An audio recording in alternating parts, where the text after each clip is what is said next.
नमस्कार, स्वागत है आपका विंध्य भारत में। मैं आपके साथ साक्षी। बीजेपी के राष्ट्रीय अध्यक्ष का जल्द ही चुनाव होने वाला है। राष्ट्रीय अध्यक्ष की रेस में कई नाम शामिल हैं, जिसमें अनुराग ठाकुर, देवेंद्र फडणवीस और धर्मेंद्र प्रधान के नाम आगे बताए जा रहे थे, लेकिन अब इनको पार्टी के ही एक बड़े नेता ने काफी पीछे छोड़ दिया है। अध्यक्ष पद की रेस में इनका नाम अब सबसे आगे बताया जा रहा है। वर्तमान बीजेपी अध्यक्ष जेपी नड्डा का कार्यकाल खत्म हो चुका है। उन्हें कुछ महीने सेवा विस्तार दिया गया है। अब उनकी जगह नया अध्यक्ष चुना जाना है। राजनीतिक जानकारों की माने तो बीजेपी के मौजूदा राष्ट्रीय महासचिव विनोद तावड़े का नाम पार्टी अध्यक्ष के लिए सबसे आगे चल रहा है। इनका अध्यक्ष बनना तय माना जा रहा है। विनोद तावड़े ने 2024 के लोकसभा चुनाव में अहम भूमिका निभाई है। चाहे बिहार में एनडीए गठबंधन को पटरी पर लाना रहा हो या फिर दूसरी पार्टी के अहम नेताओं को बीजेपी में लाने की कवायद रही हो, इन सब में सबसे अहम रोल विनोद तावड़े का ही रहा है। तावड़े राजनीति के माहिर खिलाड़ी हैं। उनको राजनीति का काफी लंबा अनुभव है। वे बीजेपी के पुराने नेताओं में से एक हैं। विनोद तावड़े का जन्म 20 जुलाई 1963 को मुंबई के एक मध्यम वर्गीय परिवार में हुआ था। विनोद तावड़े 4 दशकों से महाराष्ट्र और राष्ट्रीय राजनीति में सक्रिय रहे हैं। उन्होंने अपने राजनीतिक करियर की शुरुआत राष्ट्रीय स्वयंसेवक संघ के छात्र संगठन कहे जाने वाले अखिल भारतीय विद्यार्थी परिषद में एक छात्र कार्यकर्ता के रूप में की। भाजपा में पूर्णकालिक रूप से सक्रिय होने के बाद वह भाजपा के वरिष्ठ नेताओं प्रमोद महाजन और नितिन गडकरी के संरक्षण में बड़े हुए। 1980 में उन्होंने अखिल भारतीय विद्यार्थी परिषद (ABVP) में काम करना शुरू किया।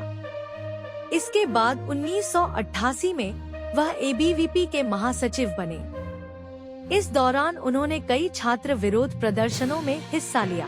वे 1994 में भारतीय जनता पार्टी के पूर्णकालिक कार्यकर्ता बन गए और 1 वर्ष के भीतर महाराष्ट्र में राज्य महासचिव के रूप में नियुक्त किए गए।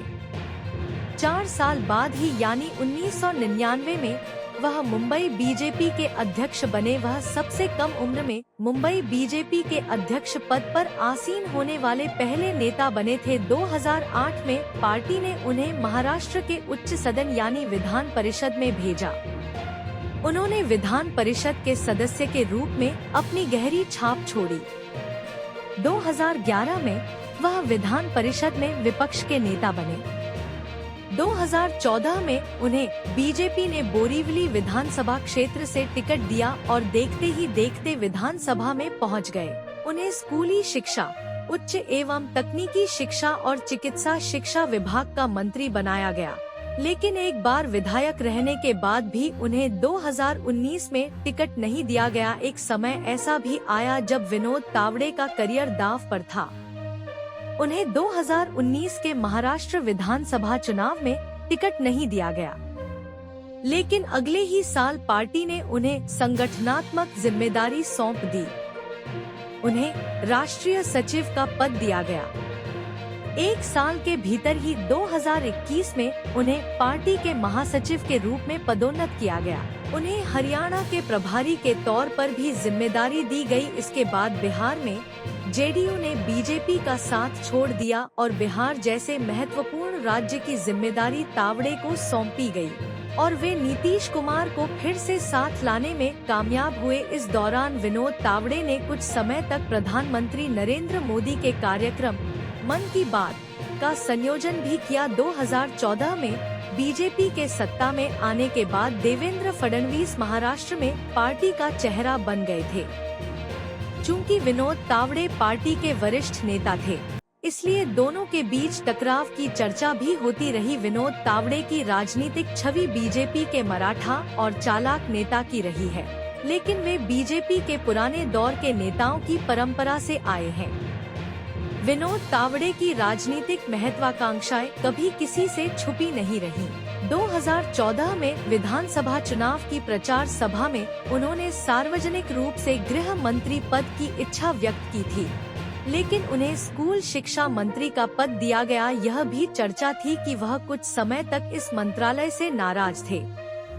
इसके बाद उन्हें उच्च और तकनीकी शिक्षा, चिकित्सा शिक्षा, खेल और संस्कृति मंत्री का पद दिया गया। लेकिन 2014 से 2019 तक उन्होंने लगातार उतार चढ़ाव देखे। 2 साल के अंदर 2016 में कैबिनेट विस्तार में उनसे चिकित्सा शिक्षा मंत्री का पद लेकर गिरीश महाजन को दे दिया गया, जो तत्कालीन मुख्यमंत्री देवेंद्र फडणवीस के करीबी माने जाते थे। विधानसभा चुनाव से 6 महीने पहले आशीष शेलार को स्कूली शिक्षा मंत्री का पद दिया गया था। 2019 के विधानसभा चुनाव में पार्टी ने उन्हें सीधे तौर पर टिकट देने से इनकार कर दिया।